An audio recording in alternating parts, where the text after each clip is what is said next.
में जब कोई विषम परिस्थिति आ जाती है और उसकी आंख के आंसू जब सूखते नहीं हैं, जिसकी बहुत गति बिगड़े किसी नारी की जिंदगी जब इस तरह से जी रही होती है, शिव पुराण कहती है केवल एक चावल का दाना, एक अक्षत, एक बेलपत्र और एक पुष्प की, लाल पुष्प की पंखड़ी, जो सोमवार की अष्टमी के दिन मां मालिनी के नाम से, मां गौरा के नाम से, आदिशक्ति के नाम से, तीन नामों का स्मरण कर कर मालिनी, मां गौरा, आदिशक्ति का स्मरण कर कर जो अशोक सुंदरी वाली जगह पर समर्पित कर देती है नारी, उसकी जिंदगी से दुख समाप्त हो जाता है और वो खुशी की ओर अग्रण्य हो जाती है।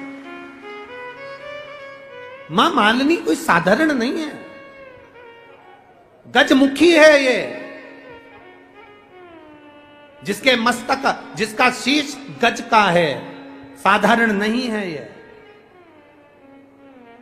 मत्स्य पुराण कह रही है, विष्णु धर्मोत्तर पुराण कह रही है और नव दुर्गा उपनिषद कह रहा है, ये मालिनी मां कोई साधारण नहीं। उसका नाम का स्मरण, हमारे एक नारी बहुत कष्ट की अगर जिंदगी जी रही है तो उसको एक बार अपने जीवन में उपाय करना चाहिए, उसको जीवन में एक बार मां गजमुखी मालिनी का स्मरण करना चाहिए,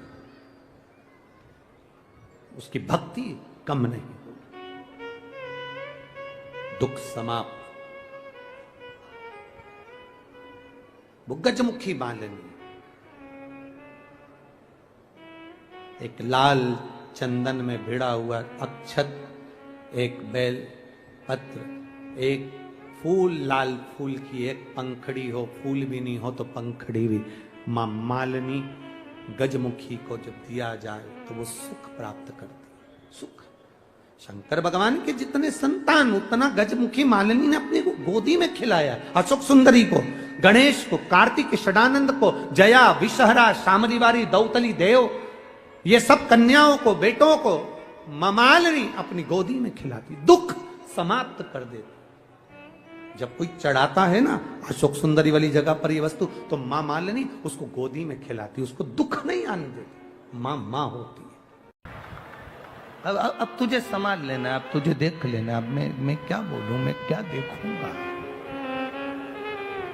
खाली न जाता कोई दर से तुम्हारे,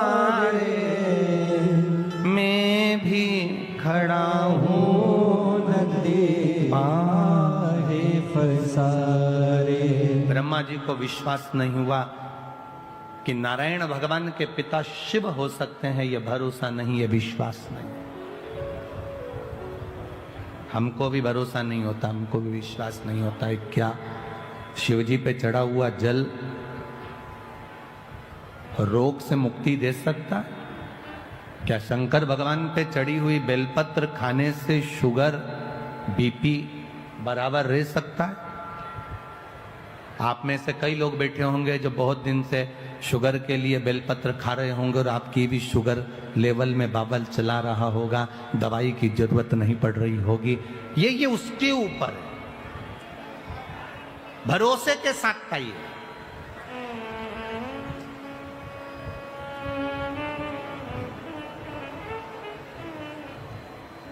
एक बात आपसे पूछें, कभी कभी ऐसा होता है, कभी कभी आपका बुखार नहीं उतरता, कभी कभी आपके शरीर का कष्ट नहीं जाता और तुम डॉक्टर के पास पहुंची ना, और डॉक्टर के पास जाने के बाद तुमने डॉक्टर सामने तुम्हारा हाथ पकड़ा और उन्हें आला लगाया और आला लगाकर तुम्हें चेक करा और तुमसे पूछा क्या क्या तकलीफ हो रही है, और तुमने कह दिया साहब मेरे को भोजन नहीं भा रहा है और मेरा पेट मरोड़ होता है और तकलीफ होती है और मेरी सांस लेने में दिक्कत हो रही है और सर्दी बहुत रहती है और फेफड़े में कब जमा होता है, मैं बहुत तकलीफ में हूं। तुमने सब कुछ डॉक्टर को कह दिया, जितना कह सकती थी कह दिया।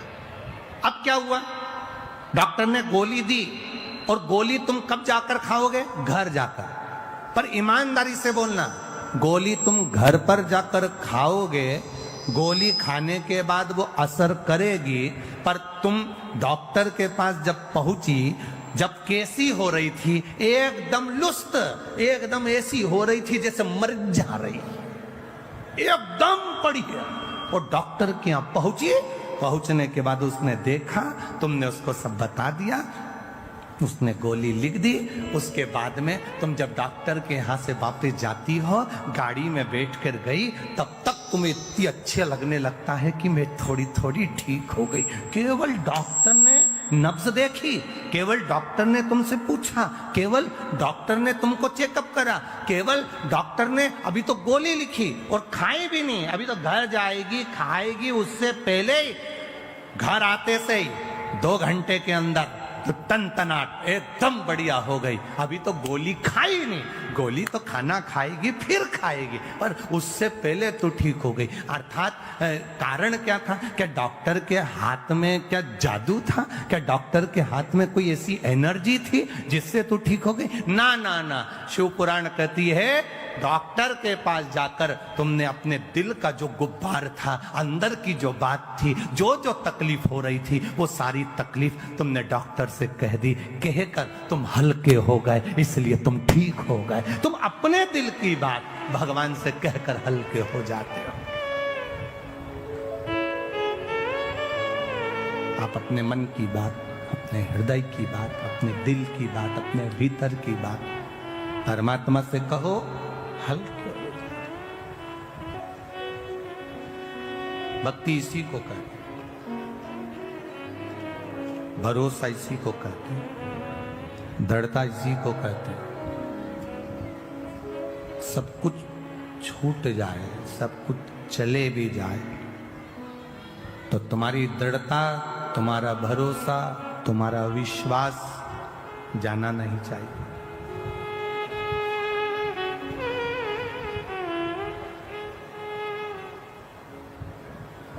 किससे जाकर कहें? ब्रह्मा जी कह रहे हैं कि भगवान विष्णु से कि आपके पिता शिव जी हैं। नारायण आप कह रहे हो कि आपके पिता शंकर जी हैं, और पर मेरा विश्वास नहीं कहता कि आपके पिता शिव जी होंगे। तो भगवान नारायण ने पूछा कि ब्रह्मा जी तुम कैसे कह सकते हो कि मेरे पिता शंकर जी नहीं है? तुम कैसे कह सकते हो? तब तुम बोल कैसे सकते हो कि मेरे पिता शिव नहीं है? कहा मुझे एक कारण से लगता है। क्या कारण है? कहा अगर शंकर जी आपके पिताजी होते तो उनके पास में तो ढेरों संपदा होती, क्योंकि आपके चरणों में लक्ष्मी पड़ी हुई है।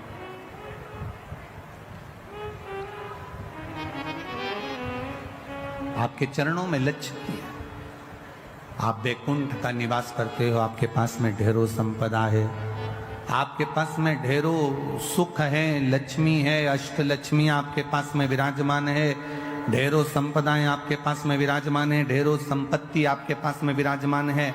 और आपके पिताजी भगवान देवादिदेव महादेव को देखो तो कैलाश पर रह रहे हैं, शमशान में रह रहे हैं।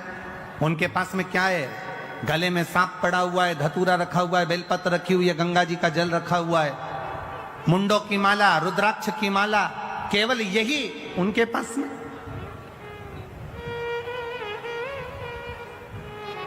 आपके अगर पिता शिव हैं तो शंकर भगवान को भी तो धनपति दिखना था, करोड़पति दिखना था, संपदावान दिखना था, वैभववान दिखना था।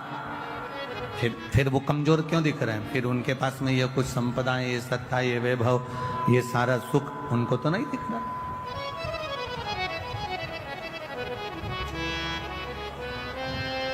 भगवान नारायण ने भगवान ब्रह्मा जी से कहा, भगवान नारायण भगवान ब्रह्मा जी से कहते हैं कि ब्रह्मा जी तुम समझ नहीं सकते कि शिव है क्या।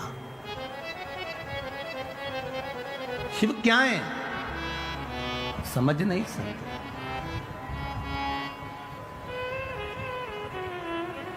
अरे तेरा ही दिया मैंने खाया पिया है, तेरा शुक्रिया है, तेरा शुक्रिया है, मुझे भोले बाबा ने बहुत दे दिया है,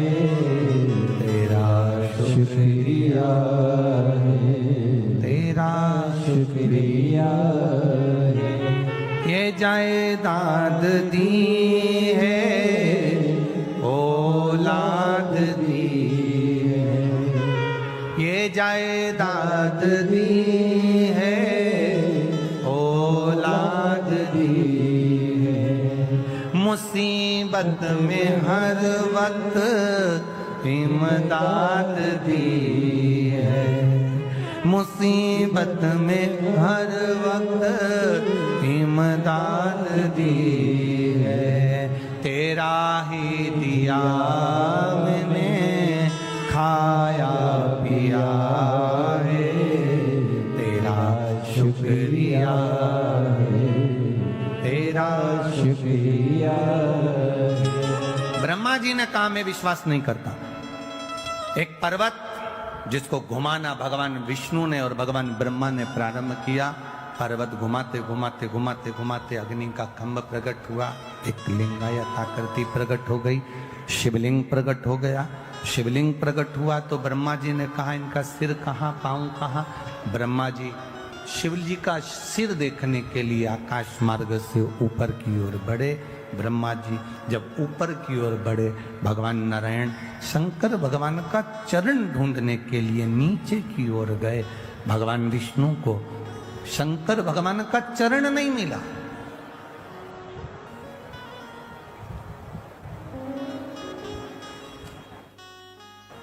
ढूंढ रहे हैं।